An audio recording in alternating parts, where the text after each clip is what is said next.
देश के अंदर गणना रेफरेंडम होना चाहिए, यानी प्रत्येक नागरिक को हथियार अनिवार्य होना अभी चाहिए। क्या है, भारत में बस नाम मात्र का लोकतांत्रिक देश बचा है। यहाँ अमेरिका भारत को युद्ध के ऊंट की तरह इस्तेमाल कर रहा है। ये बात भारतवासी जितनी जल्दी समझ जाएंगे उतना ही उनका फायदा है। नहीं इस चीज को रोकने के लिए, कम से कम नुकसान के लिए हम लोग गन लॉ रेफरेंडम की मांग कर रहे हैं, यानी कि हमारे जिले में, हमारे राज्य में, हमारे देश में बंदूक रखने के कानून के ऊपर जनमत संग्रह करवाया जाए। भारत में ही कर्नाटक राज्य है और उसमें कुर्ग नाम का एक जिला है। उसमें उस जिले में अभी तक बंदूक रखने का कानून है। उस जिले के हर एक नागरिक अंग्रेजों के जमाने से बंदूक रख रहे हैं। मतलब जिले के पूरे, औरत से लेके मर्द तक, सभी के पास हथियार है। ठीक है, और वो लोग आज तक, वहाँ पे क्राइम रेट बिल्कुल जीरो है। उसी तर्ज पे हम भी पूरे भारत में जनमत संग्रह करवाना चाहते हैं कि दिल्ली के हर एक नागरिक को बंदूक रखने का अधिकार दिया जाए। हमारे देश के नागरिकों के पास पे बंदूक रखने का अधिकार नहीं होता। अभी वो कश्मीर में घुसे, उन्होंने लोगों को गोलियां मारी एक एक करके। अगर सब लोगों के पास बंदूक होती तो उनकी हिम्मत पड़ती, उनको पता होता कि हम यहाँ से एक मारेंगे तो उधर से सब मारेंगे। और हम जो जनहित के मुद्दों पर हमेशा देश के समक्ष रहे हैं, और हमारी जो आज यहाँ उपस्थित ये कड़ाकी की गर्मी के बीच में, जब 43, 44, 45 डिग्री टेम्परेचर हो रहा है, तो हम अगर दिल्ली में पैदल चल के यहाँ दिल्ली सचिवालय तक आएँ, तो हम ये चाहते हैं, देश के अंदर इस समय आतंक, भय और भ्रष्टाचार का माहौल है। आतंक कैसे, भी पहलगाम में भी एक बहुत बड़ा हमला हुआ है देश में, जिसने देश का छीना छलनी कर दिया और माताओं बहनों की इज्जत के साथ बहुत ही बुरा व्यवहार किया है। तो हम चाहते हैं, अगर उनमें से किसी भी नागरिक के पास, जो निहत्थे लोग मारे गए पहलगाम में, अगर हथियार होता तो इस तरह की आतंकी घटना शायद नहीं होती। तो मैं ये अपने देश से, प्रधानमंत्री से और दिल्ली की मुख्यमंत्री साहिबा से एकमात्र मांग करना चाहता हूँ कि देश के अंदर गणना रेफरेंडम होना चाहिए, यानी प्रत्येक नागरिक को हथियार अनिवार्य होना चाहिए। हम इस मांग के लिए आज दिल्ली सचिवालय में आए। हमने अपने अपने पत्र जो है मुख्यमंत्री महोदया को दिया है, और हम चाहते हैं मुख्यमंत्री महोदया इस पत्र पे जो जल्दी से जल्दी कार्रवाई करवा कर और जनमत संग्रह कराए। वो इतनी सी बात है सर, बाकी मुद्दे तो बहुत है दिल्ली में, लेकिन ये छोटी सी बात के लिए आज हम यहाँ उपस्थित हैं। मैं राइट टू रिकॉल पार्टी से चांदनी चौक से विधानसभा का चुनाव लड़ चुका हूँ 2025 में। और देखिए, बात सीधी सी है कि भारत एक लोकतांत्रिक देश है, और लोकतांत्रिक देश के लोगों, मतलब लोकतांत्रिक देश का मतलब क्या होता है कि उस लोकतांत्रिक देश में लोग जो रहते हैं उनके पास वहाँ का शक्ति हो। ठीक है ना। तो अभी क्या है, भारत में बस नाम मात्र का लोकतांत्रिक देश बचा है। यहाँ पे एक आज़ादी के बाद से सिर्फ एक राइट, एक अधिकार दिया गया वोट देने का, और उस वोट को भी हमें शक है कि हमारा मत, जो इलेक्ट्रॉनिक वोटिंग मशीन से हम लोग वोट देते हैं, हमें शक है कि वो हमारा वोट भी ईमानदारी से हमारे प्रत्याशी तक पहुँच पा रहा है कि नहीं पा रहा है। ठीक है ना। तो जब बस नाम का रह गया है लोकतांत्रिक देश, ठीक है ना, कोई भी लोकतांत्रिक देश कहें या कोई भी विकसित देश कहें, ठीक है ना, देखो जिस देश में नागरिकों के पास ज़्यादा अधिकार हो वहीं तो लोकतांत्रिक देश हुआ ना। तो दुनिया के जितने भी विकसित देश हैं वहाँ पे भारत से भी ज़्यादा लोगों के पास अधिकार है। वहाँ पे आसानी से वहाँ के सज्जन नागरिक हथियार रख सकते हैं, बंदूक रख सकते हैं। ठीक है, और वहाँ पे वो लोग न्यायालयों में बैठ के जूरी सदस्य बन के फैसला देने का भी अधिकार है। ठीक है, उनको वोट देते हैं तो वोट वापस लेने का भी उनके पास अधिकार होता है, यानी कि 5 साल तक वो अत्याचार सहते रहे। ठीक है, उसी तरीके से ईमानदारी से उनका मत भी बैलेट पेपर के थ्रू उनके प्रत्याशियों तक पहुँच पा रहा है। लेकिन भारत में ये सब नहीं हो रहा है। तो इसीलिए अभी वर्तमान में जो परिस्थितियाँ देखी जा रही है, जैसे कि भारत चाइना का युद्ध बहुत नज़दीक आते जा रहा है। अमेरिका भारत को युद्ध के ऊंट की तरह इस्तेमाल कर रहा है। मतलब कि पहले के ज़माने में जब युद्ध होता था तो दूसरी सैनिक दूसरे सैनिक के ऊपर पहले उसके किले को ढाने के लिए ऊंट का इस्तेमाल करती थी। उसी तरीके से अमेरिका भारत का ऊंट की तरह इस्तेमाल कर रहा है। ये बात भारतवासी जितनी जल्दी समझ जाएंगे उतना ही उनका फ़ायदा है। नहीं तो हमारी तो ज़िंदगी बर्बाद होनी है, हमारी आने वाली पीढ़ियों की भी ज़िंदगी का सत्यानाश हो जाएगा। तो इसीलिए इस चीज़ को रोकने के लिए, कम से कम नुकसान के लिए हम लोग गन लॉ रेफरेंडम की मांग कर रहे हैं, यानी कि हमारे ज़िले में, हमारे राज्य में, हमारे देश में बंदूक रखने के कानून के ऊपर जनमत संग्रह करवाया जाए। जब ज़िले, राज्य या देश के नागरिक अपनी सहमति ज़्यादा से ज़्यादा हाँ में करेंगे तो ये कानून लागू होगा और आसानी से हर एक सज्जन नागरिक बंदूक रख सकेगा।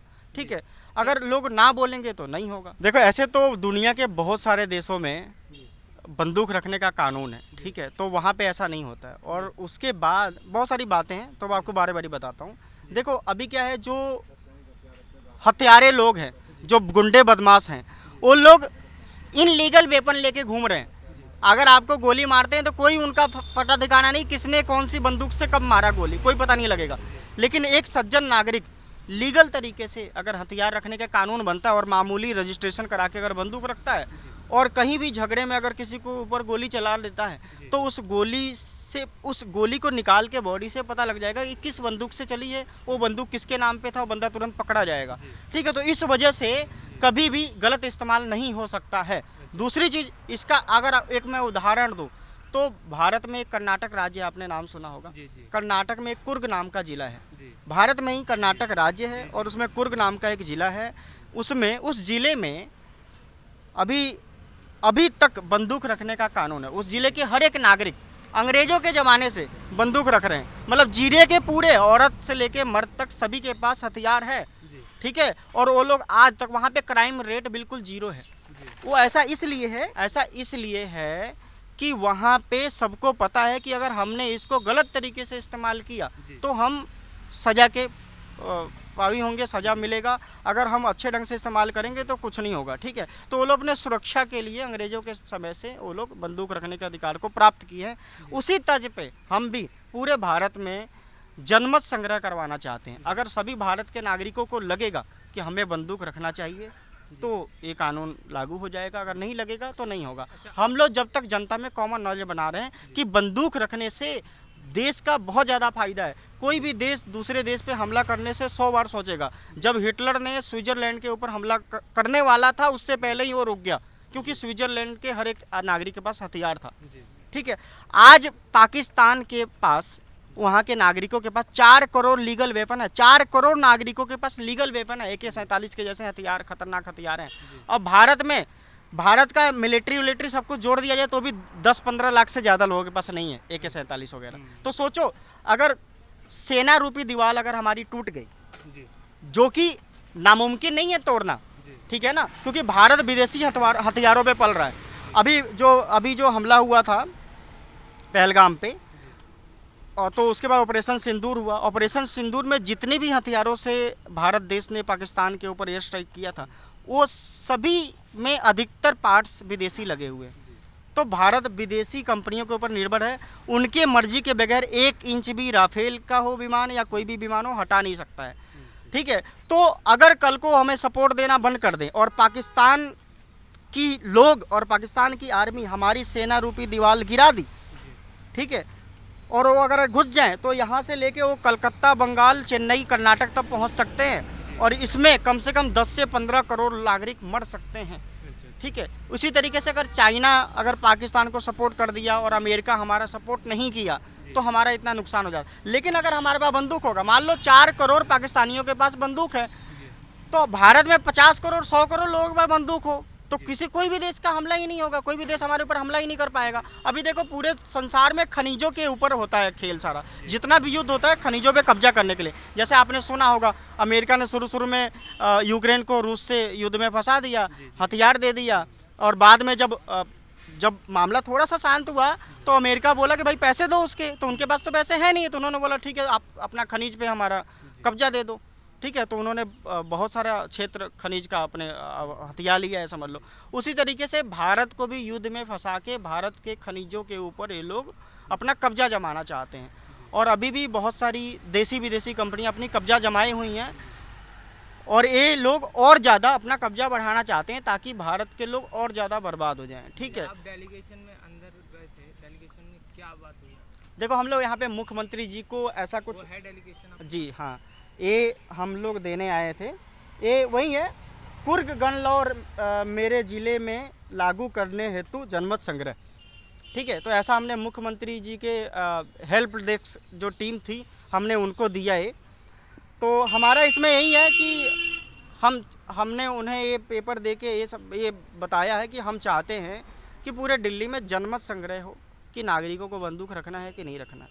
अगर अधिक से अधिक नागरिक अपनी इच्छा जताएंगे बंदूक रखने को, तो उन्हें आसानी से मामूली रजिस्ट्रेशन कराकर बंदूक रखने का कानून और व्यवस्था दी जाए। 23 मई 2025 है। आज हम मुख्यमंत्री कार्यालय आए हैं, सेंट्रल सेक्रेटेरिएट। हम यहाँ पर मुख्यमंत्री जी को आवेदन देने आए थे कि दिल्ली के हर एक नागरिक को बंदूक रखने का अधिकार दिया जाए, ठीक है। और जो बंदूक रखने की जो लाइसेंस की जो प्रक्रिया है वो बहुत पेचीदा है। आम नागरिक उस प्रक्रिया को नहीं पूरी कर सकता, उसको एकदम सरल बनाया जाए ताकि एक आम नागरिक आसानी से रख सके। बंदूक रखना क्यों अनिवार्य रूप से होना चाहिए, इस पे प्रश्न आता है लोगों का। इसका लिए जो कारण है वो ये है कि जब भी कोई देश के अंदर आतंकी हमला होता है, चाहे अभी जो कश्मीर में हुआ हो या कश्मीर में और भी हमले होते रहे हो, या 26/11 में जो मुंबई में हमला हुआ हो उसको लेके। अभी मैं 26/11 में जो मुंबई में हमला हुआ था, कुछ आतंकवादी होटल में घुस आए थे और उन्होंने बंदूक चला के होटल के बाहर कितने लोगों को मारा और होटल के अंदर इतने लोगों को मारा। वो लोग ऐसा करने में सिर्फ एक कारण से सफल हो पाए थे कि उनके पास बंदूक थी, इसीलिए उन्होंने लोगों को मार दिया। ये कहना पूर्ण रूप से ठीक नहीं है। वो इसीलिए सफल हो पाए लोगों को मारने में क्योंकि लोगों के पास में बंदूक नहीं थी। मुंबई के नागरिकों के पास में बंदूक नहीं थी, इसीलिए वो लोगों को मारने में सफल हो पाए। अब ये अजमल कसाब जब होटल के बाहर आया, उसने अपनी बंदूक उठाई, नागरिकों के ऊपर वो चलाई। उसने क्यों चलाई? क्योंकि उसको पता था कि जितने भी नागरिक हैं सारे नागरिक निहत्थे हैं।